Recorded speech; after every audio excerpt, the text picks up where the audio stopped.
Hello everyone, welcome to study today. दोस्तों, आज की इस वीडियो में देखेंगे BA fifth semester BSc BCom fifth semester के जो सब्जेक्ट जियोग्राफी का सेकंड पेपर जो है, सेकंड पेपर यानी कि जिसका पेपर का नाम है basic of remote sensing and GIS का जो लेटेस्ट अभी जो पेपर हुआ है 2022-23 सॉरी जो 23-24 का पेपर हुआ उसे आज हम देखेंगे।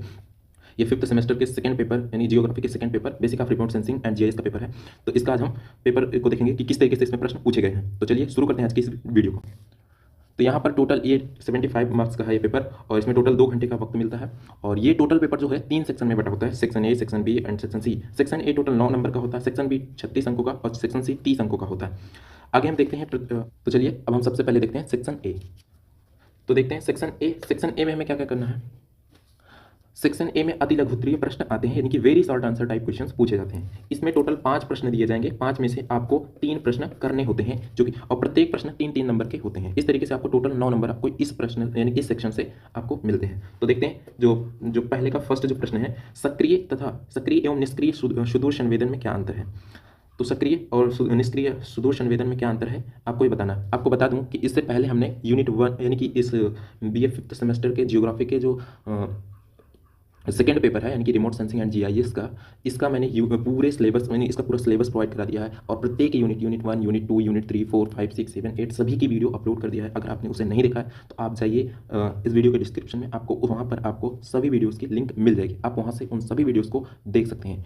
तो चलिए उसके बाद आप इस पेपर को देखेंगे तो सारे प्रश्न आप सॉल्व कर पाएंगे। तो चलिए अब शुरू करते हैं। तो सबसे पहले देखते हैं पहला जो प्रश्न है, सक्रिय और निष्क्रिय सुदूर संवेदन में अंतर क्या है। हमने देखा पहला जो प्रश्न है सक्रिय और निष्क्रिय सुदूर संवेदन में क्या अंतर है। आगे हम देखते हैं दूसरा प्रश्न, डिजिटल नंबर क्या होता है, अंकीय बिंब क्या होता है। तो ये भी आप जानते हो कि आप यानी कि जो डिजिटल इमेज होता है इसमें सभी जो छोटे छोटे तत्व इसके ये पिक्सल के रूप में होते हैं। इस तरीके से आपको डिजिटल इमेज के विषय में 50 शब्दों में आपको लिखना है। आगे देखते हैं स्थानिक आंकड़ा क्या होता है, इसके विषय में आपको बताना है।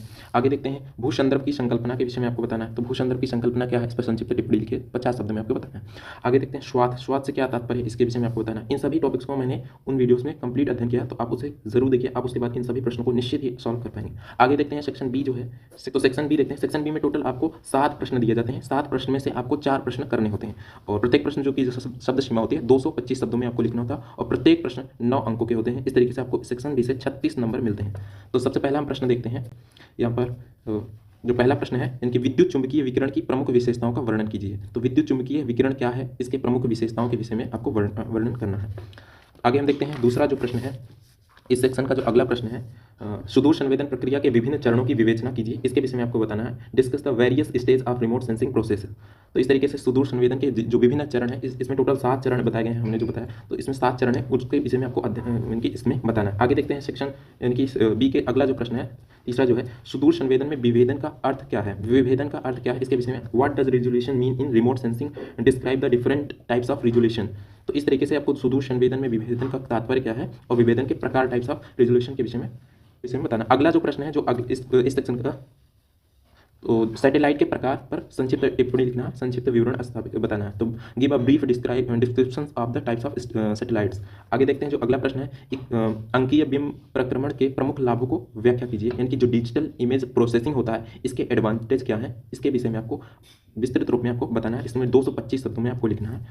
आगे देखते हैं भौगोलिक सूचना प्रणाली के तत्वों का विवरण दीजिए। Give an account of the element of geographic information system. तो इसके विषय में आपको विस्तृत रूप में अध्ययन करना है। आगे देखते हैं जो इस सेक्शन का जो अंतिम प्रश्न है उसे देखते हैं। Explain the main difference between vector and raster GIS data model. इसके विषय में बताना है, यानी कि वेक्टर और रास्टर जीआईएस आंकड़ा मॉडल में प्रमुख अंतर क्या है। इन सभी प्रश्नों को हमने विस्तृत रूप में उन वीडियोस में बताया, तो आप वहां पर उन वीडियोस को जरूर देखिए, उसके बाद आप इसे निश्चित ही आसानी से कर पाएंगे। आगे हम चलते हैं। आगे जो अगला सेक्शन है, इस पेपर का जो अगला सेक्शन सी सेक्शन है, इसमें देखते हैं कि किस तरीके के प्रश्न पूछे गए हैं। इस सेक्शन में टोटल आपको 4 प्रश्न दिए जाते हैं और 4 में से 2 प्रश्न करने होते हैं। प्रत्येक प्रश्न 15-15 अंकों के होते हैं। इस तरीके से आपको टोटल 30 अंक यहाँ से मिलते हैं। अब देखते हैं पहला जो प्रश्न है, तीसरे का पहला जो है, सुदूर संवेदन के अर्थ, परिभाषा तथा ऐतिहासिक विकास की व्याख्या कीजिए। यानी कि explain the meaning, definition and historical development of remote sensing के विषय में आपको बताना है।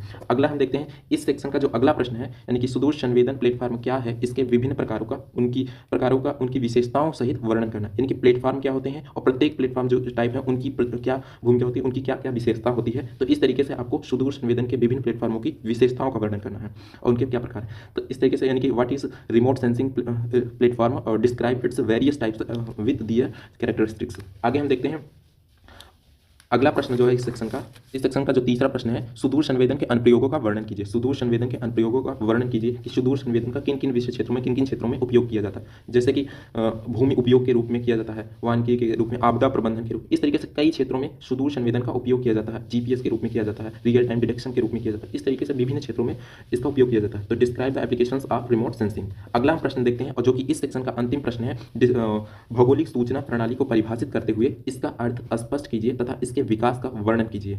तो define geographic information system, explain it's meaning and describe its development.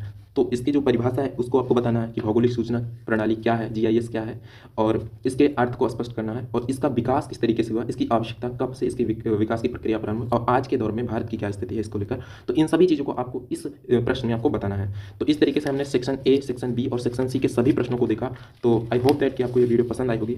और इससे पहले हमने पहले ही बता दिया कि सभी यूनिट्स की वीडियो हमने ऑलरेडी बना चुका हूँ। तो आपको अगर देखना है तो वीडियो के डिस्क्रिप्शन बॉक्स में जाइए, वहाँ पर आपको इन सभी की वीडियोज़ की लिंक मिल जाएगी। आप वहाँ पर जाकर उन वीडियोज़ को देखिए, आप निश्चित ही इन सभी प्रश्नों को आसानी से कर पाएंगे। तो आई होप दैट कि आपको यह वीडियो पसंद आई होगी। अगर आपको वीडियो पसंद आई तो वीडियो को लाइक कीजिए, सब्सक्राइब कीजिए एंड अपने दोस्तों के पास इस वीडियो को जरूर शेयर कीजिए ताकि उन्हें भी इस वीडियो से हेल्प हो सके। तो हम जल्दी मिलते हैं अगले वीडियो में नए टॉपिक के साथ। तब तक के लिए जय हिंद, जय भारत।